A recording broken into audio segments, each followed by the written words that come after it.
The rollback of diversity, equity, and inclusion programs has sparked heated debate in the US. But what if the real issue is how we're approaching these policies?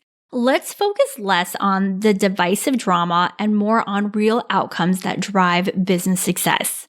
If you're a woman leader who cares deeply about DEI programs and its spirit and wants to influence and make a lasting impact, speaking up in an emotionally grounded way backed by compelling business evidence, this episode is for you. Welcome to The Balanced Leader, hosted by Yan Dang, a leadership and life coach with over 20 years of corporate experience. Drawing from her journey as a former global finance leader and second-generation immigrant, Yan understands the unique challenges women face in male-dominated workplaces. Each episode offers insights on balancing masculine and feminine energies, mastering soft skills, and building emotional intelligence. Join us to transform frustration into empowerment and unlock your authentic leadership potential. Hey, podcast listeners, we have a very important and relevant podcast episode for you today around the diversity, equity, and inclusion backlash amidst President Trump's latest executive orders to roll back a lot of these initiatives and to actually investigate both federal and the private sector's policies. So what I'm focusing on in this is really to discuss the context of this environment and also for women leaders out there who are listening to this podcast who want to be part of this, but also you might be asked in your leadership team about what you think and how you would move ahead. I know a lot of my podcast listeners are similar to me. Maybe you're the only woman in the room. Maybe you're the only person of color, but you are being asked to comment and get your views on all of this. And you may be feeling similar to me, a lot of fear. There's a lot of fear to know all of the facts and data, to understand everything, and to maybe want to do things in a right way. But what I want to offer is part of navigating this DEI backlash is really stepping away from the polarizing narratives and moving away from thinking that things are either good or bad or right or wrong. When we're in that mindset, when we're focused on either we're good and right, then we become superior and we have a blind spot to what the other side might be thinking. On the other end, if we're saying the other group is bad and wrong, again, we have this power struggle and this dynamic. And so what I'm offering really here in this episode is for you as the female leader to be grounded in your emotions, but also to be able to speak to this in terms of business imperatives and in terms of values that matter to you, grounded in data. This is going to support you to show up in those meetings and to speak in a way that creates context and relatedness for those around you, but also helps you to see things from a broader perspective and from perspectives of people in the room that might feel like these policies are not for them. For example, this is exactly why Trump has a lot of support. There is a big piece of the US population that doesn't feel like these DEI programs are for them.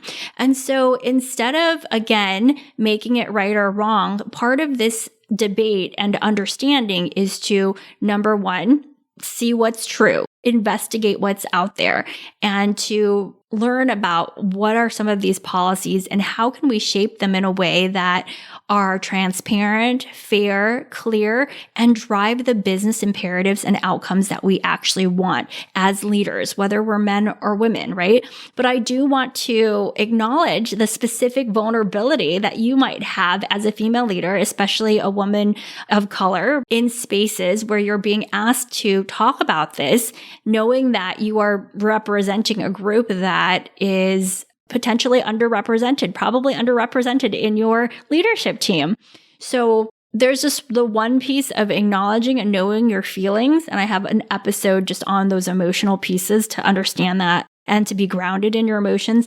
And then there's another piece of knowing that when we're entering this debate, that we don't move into this debate from an either or, all or nothing standpoint, because that creates blind spots for us as leaders. And what happens when we have blind spots is when we actually go to debate or share our idea. If we have these blind spots and we're emotionally charged, it can actually cause us as female leaders to seem overly emotional, very much focused on values, but without the groundedness of actual policies that can be executed and implemented in a way that feels fair and that is creating interrelatedness and context with the people around you. So that's what this episode is really focused on. But I do want to give everybody some context of what is happening and really share about what some of the companies are saying. So, of course, there's the fear of political and legal repercussions. I just talked to a colleague actually whose company, they're getting investigated. Well, I guess it's not a full investigation, to be fair. This is why context and language makes sense. He actually told me it was an inquiry from the FCC on their DEI programs. So they were really seeking to find out information. It wasn't a full investigation yet. But this is a real concern, right? And as a business leader, you want to be focused on business outcomes. And here is a highly political thing that's happening that is going to impact your organization and its operations. And so a lot of organizations have just been driven by fear and have scaled back. And maybe they also have some cost-cutting actions that they needed to do. And they were like, this is just an easy win-win. We're just saying we're complying, right? But of course, that also has repercussions to the people in the organization, the employees, and also customers. There are a lot of people now boycotting companies that have quickly changed their tune, taken money away, right? And it's difficult to know, is this from fear? Is there a business purpose for it too? Because maybe they're also using it as a way to say, actually, we need to cut costs and this is an easy way to do it. But it's really hard to understand without understanding a lot of those other details. For you in your business, you want to understand what it is for you because you're not going to know all of these other companies, what they're doing, but you're going to probably be asked, how do you feel about it? And what do you think we should do next? So other companies like Costco, Microsoft, and Apple are actually double downing on their diversity, equity, and inclusion activities. And they're actually going to shareholders and doing votes on this. So they're asking the people that, are owning the company to weigh in on the long-term business strategy about these types of programs, because diversity and equity and inclusion is also about talent management and human capital, which is, of course, what the business is totally run on. Relationships run the business, people run the business. A lot of companies are actually pulling back and citing poorly executed DEI programs that create division rather than focusing on fairness and business outcomes. And this is actually what the Trump administration is saying in terms of their executive order. They are telling companies that you need to step away from discriminatory DEI activities that are starting to discriminate certain groups of people. And this is what he kind of led his whole campaign on. Like, I am for you people that don't feel like they're being heard or that these policies are for them. And so this is really where we can start understanding and looking at the approach to these policies instead of, again, being black or white, all or nothing, good or bad, really looking at the approach from a expanded standpoint and a holistic standpoint. And this is where the importance of masculine and feminine leadership and energies come into play. And when I talk about masculine and feminine, I'm not talking about male or female. I'm actually talking about certain traits. And I'm going to share a bit about this. But when you think about feminine, it's really about intuition, being, receiving, nurturing. It's circular thinking. It's more visionary in terms of a broader view and a broader concept. It's developing quality processes. It's accepting what's so. Whereas masculine is very logical. It's very doing approach, right? You're doing things. You're looking at projections. It's very linear. It's achievement based. It's quantity based. It's very hard facts and numbers. It is result oriented, which is great. And it is going to cause conflict and disruption and challenges. And really what I talk about, and I'm going to give you examples of where these policies in the DEI world have been too feminine or too masculine, which has caused a lot of uproar and upset by people. A more balanced approach could actually create the type of evolution that we want to be seeing in the companies, not the revolution of disruption and fighting and sort of this polarizing. Like if you think about it, if we're just kind of finger pointing and blaming each other, things actually don't get done. Progress actually doesn't get made. Diversity doesn't move forward. Equity doesn't move forward. Inclusion doesn't move forward. It's more of an emotional finger pointing, blaming fight, right? Versus approaching it from a balanced, feminine and masculine synergy approach. So I'm going to share with you some examples of this.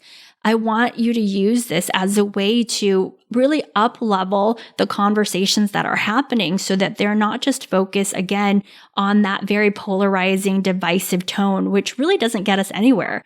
You know, when people show up defensive, that is like the first act of war. I don't know who exactly said that, but like if you show up defensive, you're automatically going to create defensiveness from another person. So this framework of really using masculine and feminine energies in combination can help you to create policies in your company and to talk about what really matters to you in both the emotionally grounded way, what matters, the values, but also in a way that is focused on execution and business outcomes and data. So let me give you an example of a DEI policy that is too masculinely focused. This is one that has been pulled up many times and is really focused on quota-based hiring. So some organizations, as they were rolling out their DEI policies, have implemented strict hiring quotas. Again, this is super masculine because it's like, just looking at the numbers. And these quotas were based on diversity, focusing solely on meeting numerical targets, certain percentages of women, certain percentages of people of color or LGBT individuals. While this does ensure diversity on paper, it can create a competitive transactional environment where individuals that are not part of those groups feel like they are losing out. But also it makes the individuals that were hired or promoted to fill a quota, right, rather than based on merit, that also doesn't feel great. This can lead to resentments and feeling of tokenisms as people may feel reduced to a statistic, number rather than being seen for their unique skills and potential. So it goes like right in the face of the American dream, because it's really focused on these rigid rules. And it can also foster a rigid mindset where diversity is seen as an external requirement rather than a strategic value. Even for me, and I'm going to speak to this from my personal standpoint, I did not want people to look at me and be like, oh, she's the token Asian woman that's on the leadership team, right? I don't want to be known for that. Yes, those are things that I am, and those are things that I'm proud of, but I don't want to be known as. That's why I was put in that place. I was put there for my experience, for my life knowledge. It is part of, your whole experience. A whole person is more than just their gender or the way they look. And so when we have these quota-based hiring metrics, they can be too masculine in nature. And they are polarizing. They cause polarization. Both the people that are benefiting from it have some negative impacts, and the people that aren't benefiting from it, of course, feel like they have negative impacts too. So I wanted to share that. These are really the discussions that you want to be approaching and looking at when you start looking at policies in your company. And when you're, asked to give your opinion, you want to think about both sides of the situation and seeing how is this too masculine of an approach. So I'm going to give you another example of being overly feminine in approach and what happens here. What happens when people are led too much by that feminine energy is that it can oftentimes feel unclear in terms of the performance metrics for diverse talent. So in an attempt to be more inclusive, some companies have focused heavily on empathy, creating policies that soften performance metrics to accommodate perceived disadvantages or different needs of diverse groups. This might include giving more time or extra support for employees from underrepresented groups without clear performance expectations or accountability. So it may look like not having the same standards for all of the people that are, in that same job role. So while the intention is to create a more supportive environment, this approach can result in a lack of clear expectations for all employees. It can also unintentionally create an environment where diverse employees feel coddled or not held to the same high values. And it can ultimately lead to lower performance and missed growth opportunities for everyone, right?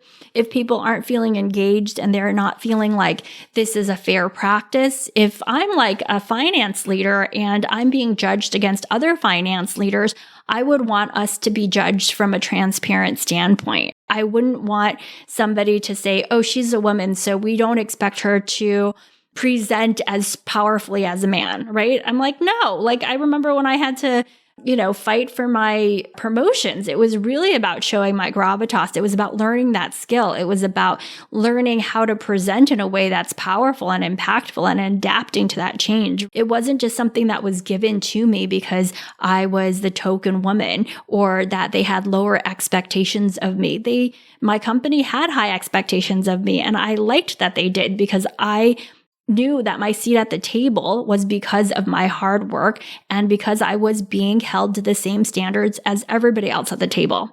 So I would just want you to see how that feminine energy can be like overly emphasizing empathy and lack of accountability also causes that backlash.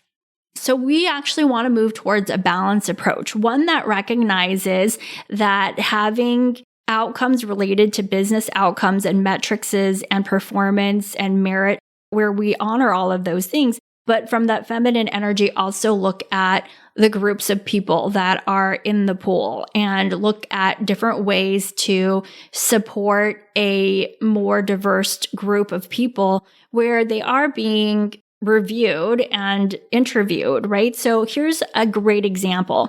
Somebody reached out to me and asked me about a board member seat that they were like, this female board member is leaving our organization and I really want a new board member to join. I want her to be another woman because we need women. And so she asked me what she should do because she had approached the board. She was on the board and she's like, listen, I really think this next person should be a female. And the board members were more focused on this board member should be a really good member of the board, period.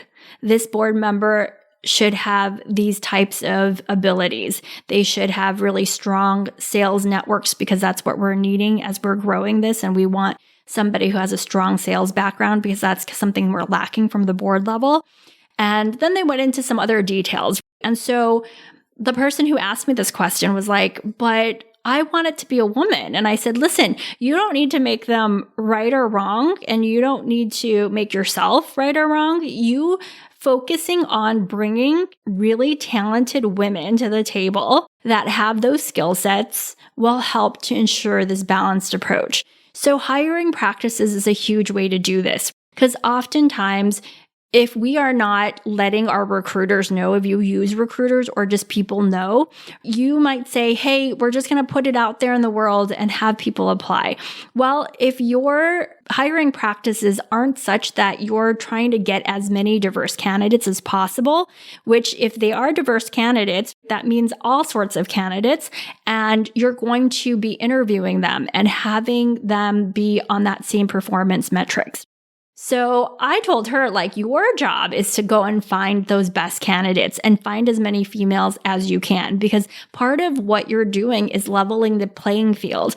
Oftentimes it is in the pipeline where people or women are not applying for jobs or where recruiters are not having any type of push to find diverse candidates. So you can say, yeah, we want the diversity in the talent pool as we are doing our hiring practice so that we can get the best candidates, whatever their gender is, but that we want to get the best candidates.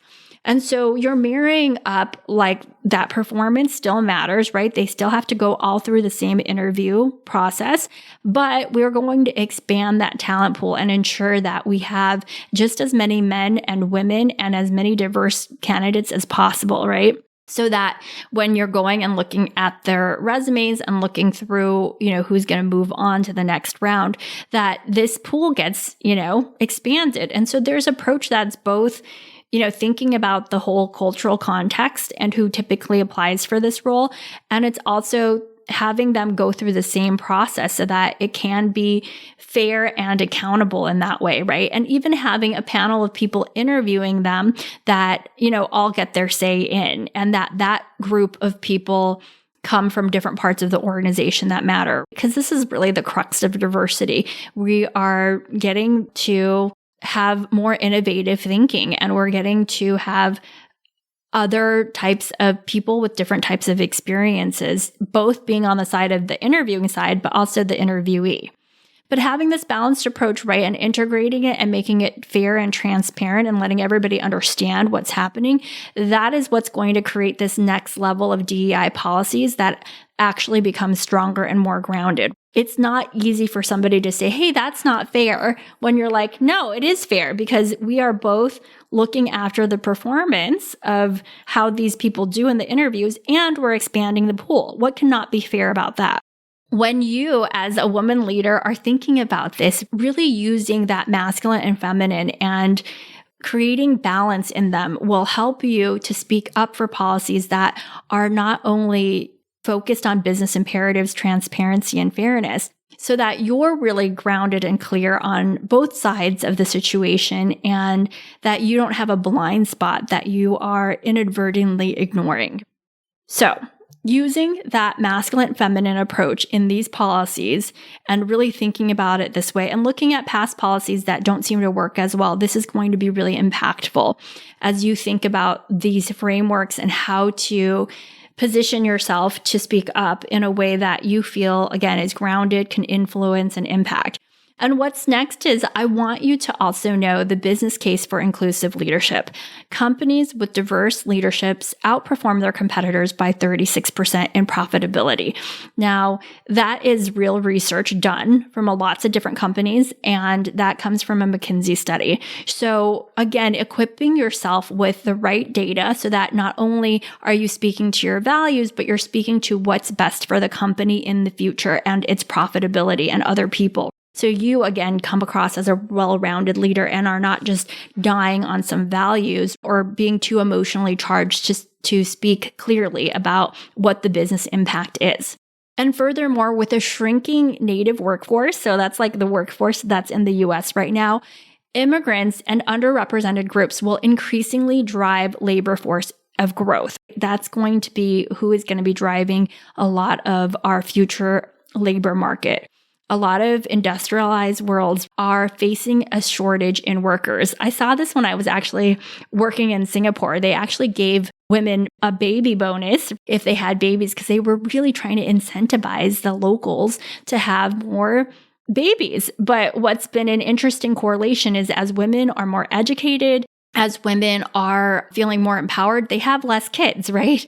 And so this actually is impacting the labor force of a lot of industrial countries. Specifically, South Korea is one that is seeing this trend because their birth rates have declined a lot. But you're seeing this trend in a lot of different areas. So again, by creating policies that are bringing in immigrants and underrepresented groups, you're also ensuring the sustainability and life force of the company, because the company is going to be, able to withstand these things, because with the 6 million workers that will be short by in the US by 2030, having this pipeline to other talented individuals from other countries or other underrepresented groups is going to actually fuel growth for most of the companies in the US.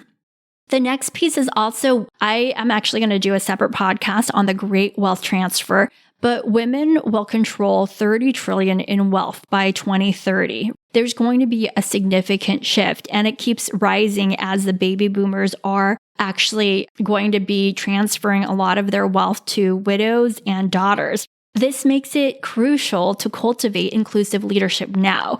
If you think about all of the women that are going to have money to make decisions in the future, you want to make sure that your company is set up to have the right knowledge and experience to capitalize on that ability to sell to more of that women market. So it doesn't need to just look like more women, but it could just look like more people in general, because women generally do care more about these diversity groups and inclusion types of things. And they're more likely to invest in companies that are focused on fairness and focused on sustainability. So investing in leadership pipelines that expand opportunities while remaining aligned with business imperatives is super important. And so the more you can bring up these types of things as you enter your debates in your company and as you think about it yourself, like how you want to be reframing these conversations around fairness and innovation. The focus here is on business outcomes and to shift from divisive narratives to transparent policies that ensure merit-based advancements. We can create a win-win out of these things. It does not need to be all or nothing. And focusing on leadership development and mentorship programs can also provide pathways for employees, regardless of their background. So, what do you want to do with this? I want you to just take away this as you reflect on fostering inclusion based on fairness and business outcomes in your company. So, take some time to identify gaps in leadership representation and transparency in your organization. Just notice what comes to mind. You want to just start noticing for yourself what matters most to you. And as you start thinking about how to advocate for these diversity, equity, and inclusion practices that support the business's long-term success, if you're able to ground it in that, people will feel more aligned with you, trusting of you, understanding of you. And lastly, engaging in conversations with your leaders about balancing these masculine and feminine leadership traits. Really thinking about how these policies go across, having empathy and context for the wider sort of systematic, where we're at, and also really focusing on that merit-based and performance piece where people care about too, right? It's not throwing the baby out with the bathwater, right? You want to have both and have that synergy. But it's important for you to get clear with yourself before you talk to others about it, particularly if you are feeling a lot of emotions. When our emotions are high and unregulated, our critical thinking is low. So you want to get to a place where you are with your emotions, but you're also using your emotions with your logic. And that's that balance of feminine and masculine together, which has you coming across as a grounded, impactful leader that is creating trust with people as you talk about why these policies matter to the long-term success of the company. And again, creating that win-win.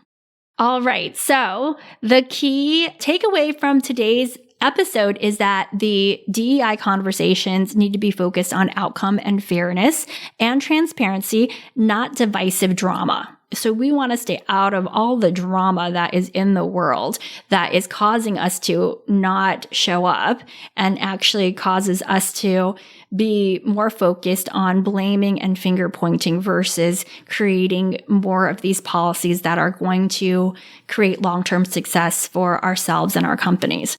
Again, balanced leadership, integrating both masculine and feminine traits, creating those synergies and successes, and implementing in a way that creates connectedness and trust and alignment with the employees and stakeholders involved.